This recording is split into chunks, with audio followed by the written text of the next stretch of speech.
घूर्णन गति rotational motion, इससे संबंधित जितने भी थ्योरी फॉर्मूलेस रिलेशंस यूनिट जो भी बनता है हमने देखा है ना। नहीं देखा हो तो आप पहले को देख लेवें, ताकि आपको यहाँ पे कोई भी क्वेश्चन करने में दिक्कत ना आए। ठीक है, अगर कुछ रह गया है या कुछ नया आता है तो वो भी अपन इसमें देख लेंगे। तो पहले आप ज़रूर प्रयास करेंगे क्वेश्चन का आंसर देने का। आप देखें कि क्या कंफ्यूज होते हो, क्या गलती करते हो, है ना। और फिर अगर आंसर आ जाता है बहुत अच्छी बात है, नहीं आता है तो देखो कहाँ दिक्कत हुई, है ना। क्योंकि जितना ज़्यादा अभ्यास करोगे और जितना ज़्यादा मूल्यांकन करोगे स्वयं का, आपके लिए बहुत अच्छा रहेगा, है ना। तो शुरू करें। पहला ही सवाल थोड़ा अच्छा है। तो देखो साहब, एल लंबाई व एम द्रव्यमान की एक पतली एक समान छड़ अपने सिरे से गुजर रही क्षैतिज अक्ष पर स्वतंत्र रूप से दोलायमान है, तो इसकी अधिकतम कोणीय चाल ओमेगा है एवं इसका द्रव्यमान केंद्र किस महत्तम ऊंचाई तक उठेगा। कोशिश करिए साहब, इसमें आपको एच निकालना है ना। और क्या दे रखा है, कैसे दे रखा है, वो थोड़ा दिमाग लगाइए, क्योंकि इसके अंदर थोड़ी भाषा से संबंधित थोड़ा आपको दिमाग लगाना ज़रूरी है कि क्या दे रखा है, उससे हमको पूछा क्या है। देखो साहब, पहले प्रयास खुद करें फिर देखें, है ना। अभी देखो, क्षैतिज से गुजर रहे एक अक्ष पर, ये जैसे ये क्षैतिज अक्ष पर ये एक सिरे से यहाँ बंधा हुआ है और यहाँ से ये क्या कर रहा है, दोलन गति, है ना। तो दोलन गति जैसे यहाँ से ये छड़ आपकी ये यहाँ आ गई, ठीक है साहब, है ना। तो आपको यहाँ पे ये पूछ रहे हैं कि इसका द्रव्यमान केंद्र यहाँ था, तो गति करने के बाद यहाँ आया होगा, है ना। तो ये जो उठा, ये जो गैप है, ये ये एच आपको पूछा गया है ना। और यहाँ पे ये थीटा कोण बनाएगा, ठीक है साहब। अब देखो, एच आपको निकालना है, तो यहाँ पे वही, पहले तो आप खुद प्रयास करना है ना, फिर देखना। हाँ, यहाँ पे देखो, हम वही करते हुए आए हैं, वही करेंगे यहाँ पे। बस एक दो फॉर्मूले जो हमने नए सीखे हैं वो हम यहाँ पे अप्लाई करेंगे, है ना। देखो, गतिज ऊर्जा बराबर स्थिति ऊर्जा, ऊर्जा संरक्षण का नियम से ये रहेगा, है ना। ये तो आप पहले से पढ़ते हुए आए, आपको ध्यान है ना। तो यहाँ पे वही कर रहे हैं हम। तो स्थितिज ऊर्जा तो वही हमारी mgh, ओके। लेकिन यहाँ गतिज ऊर्जा आपकी घूर्णन गतिज ऊर्जा है ना, वो भाग नहीं रहा है, वो केवल घूम रहा है ना। तो घूर्णन गतिज ऊर्जा है, तो यहाँ पे घूर्णन गतिज ऊर्जा का फॉर्मूला लिखना पड़ेगा। और घूर्णन गतिज ऊर्जा का फॉर्मूला क्या होगा साहब, 1/2 आई ओमेगा स्क्वायर, है ना। तो ये नए फॉर्मूले थोड़े से आपको ध्यान होंगे, कैसे आए, कहाँ से आए, क्या किया, वो सब देख रखा है, नहीं देखा हो तो देख लेवे, है ना। तो घूर्णन गति ऊर्जा का फॉर्मूला लिख दिया। अब इन दोनों को हमने बराबर के है, क्योंकि ऊर्जा संरक्षण नियम में स्थितिज ऊर्जा और गतिज ऊर्जा समान ही आएगी, है ना। तो यहाँ पे घूर्णन गतिज ऊर्जा है। अब साहब आपको इससे क्या निकालना है, एच की वैल्यू निकालनी है। इसमें हम देखो, एम जी एच बराबर, एक चीज़ और देखना, 1/2 आई होता है आपका जड़त्वाग गुण, है ना। और ये हर एक के लिए अलग अलग आएगा, है ना। जैसे यहाँ पे एक समान छड़ है तो उसके लिए अलग होगा, और उसमें भी उसमें अक्ष क्या लिए उस पर भी डिपेंड करेगा। तो यहाँ पे एक तो आपकी एक समान छड़ है, ऊपर से उसके एक सिरे से अक्ष गुजर रहा है ना। तो इसमें आपको आई की वैल्यू ml² अपॉन 3 लेनी है ना। अब ये कहाँ से आई, ये आपको पूरा मैंने वो चार्ट दिखा रखा था एक आई का, है ना। जड़त्व गुण वाले वीडियो में सब बता रखे हैं, सारी वैल्यूज़ एक के बाद एक, है ना। तो उसके अंदर सभी शेप के लिए सभी की वैल्यूज़ अलग से दे रखी हैं, तो आप कृपया करके पहले वो नोट कर लेवे, है ना। ताकि आपको ऐसे ऐसे अभी बहुत से सवालों में काम पड़ेगा, तो आपको ध्यान रहेगा कि डायरेक्ट कहाँ से लिखा, है ना। तो कुछ वैल्यूज़ आपको याद ज़रूर होनी चाहिए, है ना। तो लिखें साहब, mgh बराबर 1/2 आई ओमेगा स्क्वायर, में आई की जगह हम रखेंगे यहाँ पे वैल्यू ml² अपॉन 3, है ना। ये एक समान छड़ के लिए अगर उसके एक सिरे से अक्ष गुजर रहा है तो उसके लिए ये वैल्यू आई की वैल्यू ml² अपॉन 3 लिखते हैं, है ना, इनटू ओमेगा स्क्वायर। ओके साहब, आपको एच की वैल्यू निकालनी है, तो एच बराबर क्या आ जाएगा, एम से एम तो कट गया, बचा क्या, एल स्क्वायर, ये ओमेगा स्क्वायर गुणे में है ना, मैंने थोड़ा साइड में लिख दिया, गुणे में ही है, ये गुणे में है। 3 दूनी कितना हो जाएगा 6 और जी आ जाएगा नीचे ये। तो देखो आपका ऑप्शन, आपको ऐसा मैचिंग कुछ मिल जाएगा, ये डी। ओके, कुछ वैल्यूज़ है, थोड़ी सी आप प्रैक्टिस करेंगे और काम में लेंगे तो आपको धीरे धीरे याद हो जाएंगी, है ना। ज़्यादा दिमाग पे लोड लेके रटने की ज़रूरत नहीं है, इसलिए चिंता ना करें बिल्कुल भी। दो पिंड जिनके द्रव्यमान 1 किलोग्राम तथा 3 किलोग्राम है, क्रमशः आई कैप प्लस 2 जे के प्लस के तथा -3 आई कैप -2 जे के प्लस के स्थिति वेक्टर मानों पर रखे हैं। इस निकाय के द्रव्यमान केंद्र का स्थिति वेक्टर होगा। करो सा प्रयास, है एकदम इजी। इसका फॉर्मूला अगर नहीं ध्यान हो तो मैं बता देता हूँ, इसमें एक फॉर्मूला लगता है, ऐसे सवाल कई आएंगे, तो सब पे नहीं करके मैं एक ही फॉर्मूला एक ही इसमें बता देता हूँ, ताकि आप उससे रिलेटेड कोई भी सवाल खुद कर सकते हैं, है ना। तो इसके अंदर आपको सेंटर ऑफ मास का निकालना है ना। स्थिति वेक्टर निकालिए द्रव्यमान केंद्र का, ठीक है साहब। तो वही निकाल रहे हैं हम यहाँ पे। तो हमेशा आप इसमें क्या करेंगे, जैसे आपको दो द्रव्यमान दे रखे हैं, है ना, पिंड के m1 और m2, तो यहाँ पे एक तो m1 और यहाँ पे एक m2। क्लियर। अब इसमें क्या करना है आपको, दोनों की स्थितियाँ दे रखी होंगी, तो उसको मान लेते हैं, एक को R1 दूसरे को R2, ठीक है। तो m1 के साथ R1 और दूसरे के साथ R2। क्लियर। दोनों के बीच में प्लस और नीचे बटे में m1 प्लस m2। बस इजी सा फॉर्मूला है, याद रह जाएगा, है ना। m1r1 plus m2r2 upon m1 plus m2। Clear. तो करो साहब, रखो फॉर्मूला, निकालो, प्रयास करो, आ गया होगा आंसर। इजी है एकदम, है ना। रखो, वैल्यूज़ रखनी है। m1 की वैल्यू कितनी है 1, ठीक है। फिर है आई कैप प्लस 2 जे कैप सही बनने की कोई दिक्कत नहीं है ना। हमको आंसर निकालना है। और m2 कितना दे रखा है 3, और जो भी दे रखा है लिख लेंगे, अपॉन में m1 प्लस m2 कितना है, m1 1 है, m2 3 है। क्लियर। अब इसको सॉल्व करेंगे, देखो क्या आएगा। यहाँ पे आएगा आपका, इसको अंदर गुणा करा देना है, i प्लस 2j प्लस के, ठीक है, प्लस, और अंदर माइनस का है तो प्लस माइनस माइनस, 3 तिया 9 जे, अंदर फिर माइनस का है तो 3 दूनी 6 जे, और अंदर प्लस का है अब की बार 3 के, ठीक है, अपॉन में 4। अब साहब देखो, आई वाले जे वाले और के वाले एक साथ सॉल्व कर देने हैं आपको, है ना। तो एक और प्लस का आई और माइनस का 9 जे कितना हो गया, ये 9 आई है ना, आई। तो प्लस का आई माइनस का 9 आई कितना हो गया, माइनस का 8 आई, प्लस का 2 जे माइनस का 6 जे कितना हो गया, माइनस का 4 जे, और प्लस का 4 के, ठीक है, अपॉन में 4।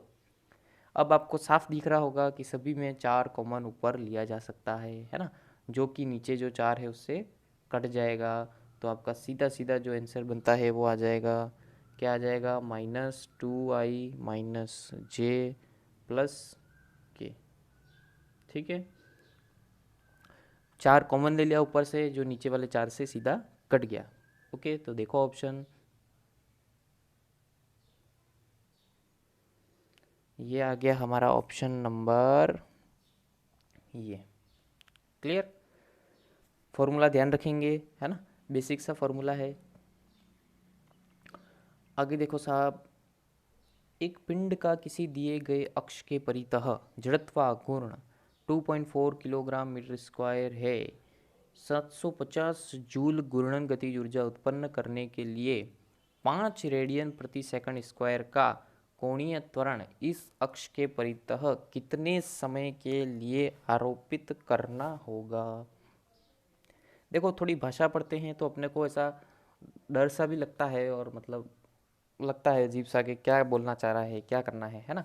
तो एकदम भाषा पे फोकस ना करके आप अभी फोकस आप इस पे करो कि आपको पहले तो देखो कि निकालना क्या है, पूछ क्या रहे हैं, है ना। तो पूछ क्या रहे हैं कितने समय के लिए आरोपित करना होगा, यानी टी अपने को निकालना है।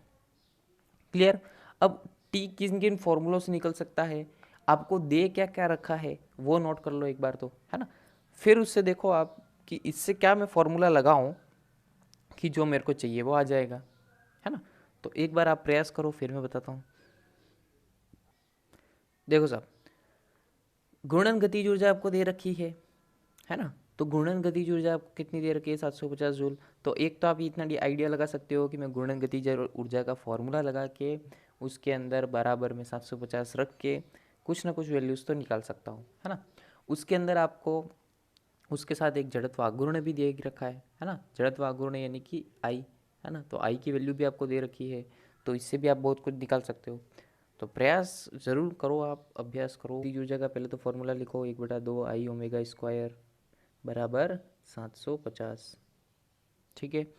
अब यहाँ पे आपको आई की वैल्यू भी दी गई है तो वो भी रख दो, है ना। तो 1/2 आई की वैल्यू आपको कितनी दी है, देखो सब क्वेश्चन में देखेंगे। आई की वैल्यू हमें दी गई है 2.4। ओके, अब रखो वैल्यू इसको। 1/2 आई ओमेगा स्क्वायर में आई की वैल्यू रख दी हमने 2.4, ओमेगा स्क्वायर बराबर 750। तो ओमेगा स्क्वायर आ जाएगा आपका 750 इंटू 2/2.4। ओके, गुणा भाग आप जरूर करेंगे यहाँ पे, उसमें समय व्यर्थ नहीं करेंगे। तो आप गुणा भाग करेंगे तो आपका यहाँ आ जाएगा 625। क्लियर।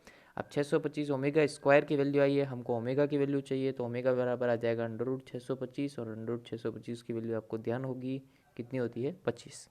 ओके, तो ओमेगा की वैल्यू आ गई आपकी 25 रेडियन प्रति सेकंड। क्लियर।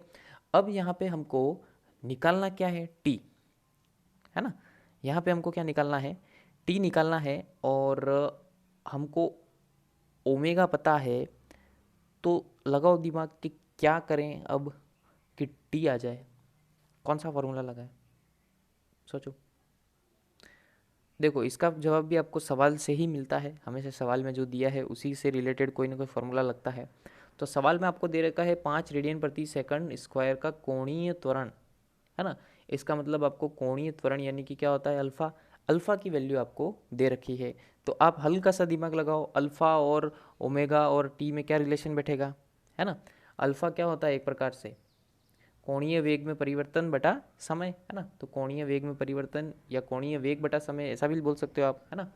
तो कोणीय वेग ओमेगा अपॉन टी, एक प्रकार से यही होता है ना, अल्फा बराबर ओमेगा अपॉन टी।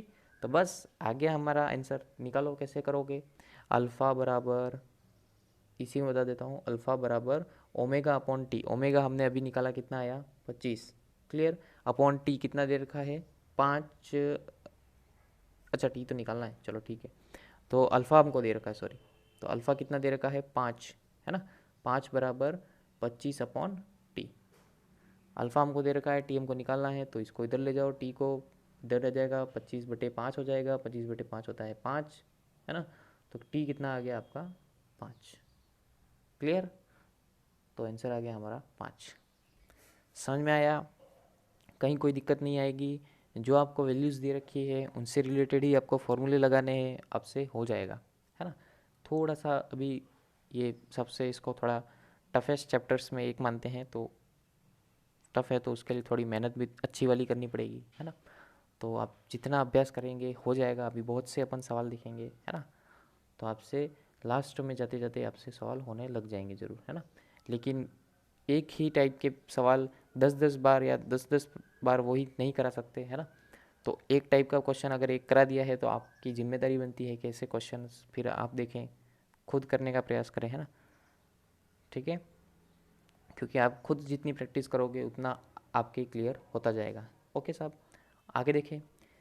एक गति पालक चक्र 6 सेकंड में 540 आरपीएम, आरपीएम का मतलब राउंड पर मिनट, ओके, 540 चक्कर लगाता है 1 मिनट में। ठीक है, ये आरपीएम का मतलब होता है।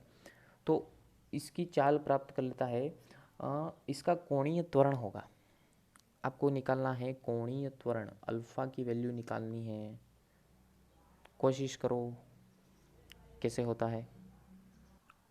इसके लिए आपको एक ओमेगा का फॉर्मूला पहले से ध्यान होगा, नहीं ध्यान हो तो देख लेना। ओमेगा बराबर 2πn, या n की जगह ये भी लिखते हैं ओमेगा बराबर 2π न्यू, है ना, जहाँ पे ये n या न्यू क्या होता है, आपकी आवृत्ति होती है। सभी को ध्यान होगा, ये फॉर्मूला बहुत पढ़ रखा है, 8वीं 9वीं 10वीं में साइंस पढ़ी होगी, है ना।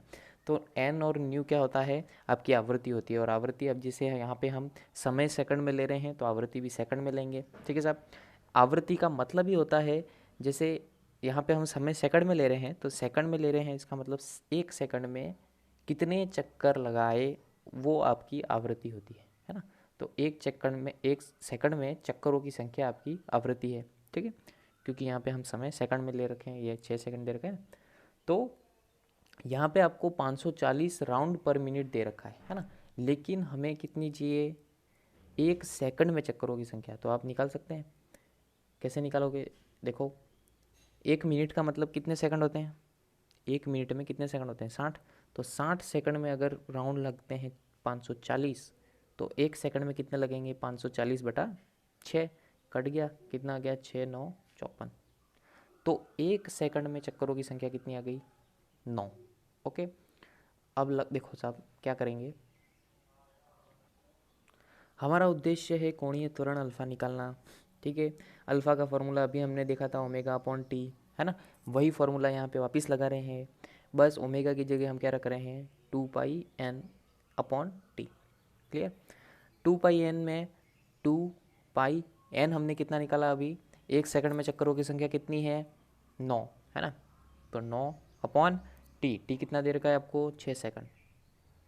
बस इसको सॉल्व कर लो, 2 तिया 6, 3 तिया 9, कितना आ गया, 3π रेडियन प्रति सेकंड स्क्वायर। मात्रक भी ध्यान रखें, सभी जितने भी आप जो भी पढ़ें ज़िंदगी में, है ना, हमेशा सभी के मात्रक, एक तो अगर थ्योरी में लिख रहे हैं तो लास्ट में लिखना ना भूलें, है ना, और नहीं तो खुद भी ध्यान जरूर रखें, ठीक है। क्योंकि कभी कभी ऑप्शन में आपके पास सवाल के आंसर वही होगा, 3π सब जगह वो दे देगा और सबके मात्रक बदल देगा, है ना।